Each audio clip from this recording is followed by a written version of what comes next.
It's dreadful. Now listen, we will act tomorrow. Oh? Go on. The Fat Controller will look silly. Keep on going, Gordon. Now, this is what we'll do.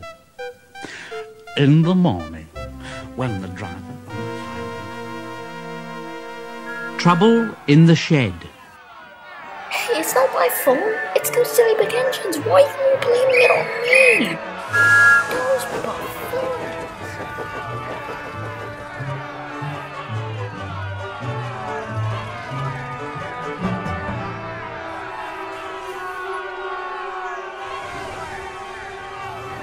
The Fat Controller sat in his office and listened. The Fat Controller frowned and said, "Oh, what a nuisance passengers are. How can I possibly work with all this noise? Oh dear, oh dear, oh dear, oh dear." "Yes, what is it?" It was the station master, looking very worried. There's trouble in the shed, sir. Henry is sulking. There is no train. And the passengers are saying that this is a bad railway. Indeed? Really? We cannot allow that. Now, will you quieten the passengers, please? And I will go and speak to Henry. The Fat Controller found Henry, Gordon and James looking sulky. Now, come along, Henry. It's time your train was ready. Henry's not going, so there. And neither are James or I. We won't shunt like common tank engines. We're important tender engines, if you don't mind. You fetch our coaches for us, and we'll pull them. But we won't shunt. Tender engines don't shunt. So there. And all three engines let off steam in a cheeky way. Engines on my railway do as they're told.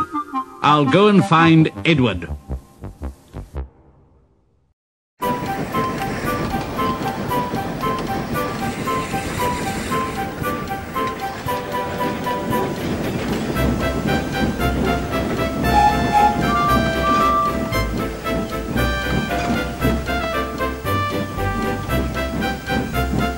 Edward was shunting. I say, Edward, leave those tracks, will you please? I want you to push coaches for me in the yard. Oh, thank you, sir. That will be a nice change.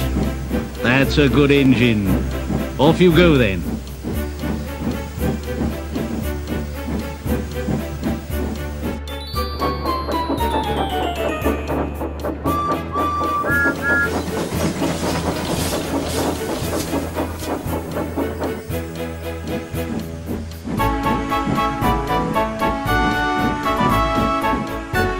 So Edward found coaches for the three engines, and that day the trains ran as usual. I was never afraid of the elephant.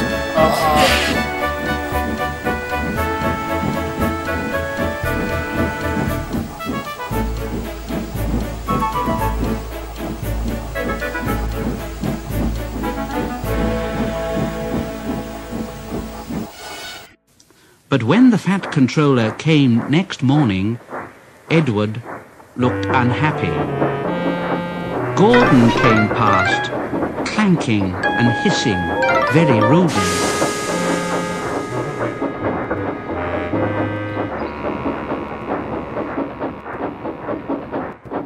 Bless me, what a noise! I know. They all hiss at me, sir. They say tender engines don't shunt. And last night they said I had black wheels. I haven't. Have I, sir? No, Edward, of course you haven't. You've got nice blue ones, and I'm proud of you. Tender engines do shunt, but all the same, you'd be happier in your own yard. We need a tank engine here. And the Fat Controller went to an engine workshop and saw all sorts of tank engines.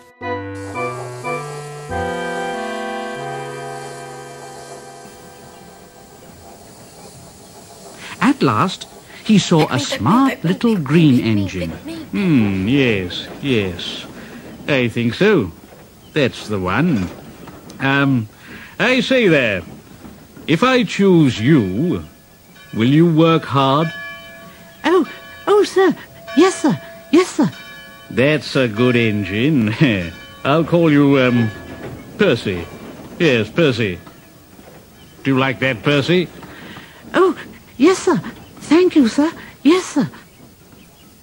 So the Fat Controller drove Percy back to the yard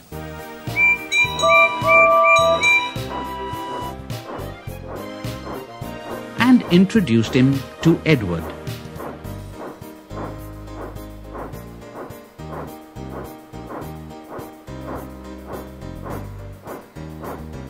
Percy soon learned what he had to do, and they had a happy afternoon.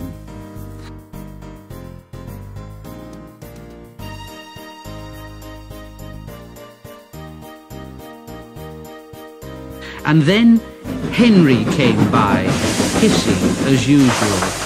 What am I doing with you? But Percy just went, Ah, Jesus! That really frightened Henry. He jumped and ran away. Edward laughed and said, how beautifully you washed him, Percy. I can't make a noise like that. Oh, that's nothing. You should hear them in the workshops. You have to make a noise like that to be heard. Next morning, Thomas arrived. Hello, Edward. Oh, hello, Thomas. The Fat Controller sent for me. I expect he wants help. Oh, he does indeed, Thomas. Here he comes now. Well done, Thomas. You have been quick. Now listen, Henry, Gordon and James are sulking. They say they won't shunt like common tank engines, so I've shut them up. And I want you both to run the line.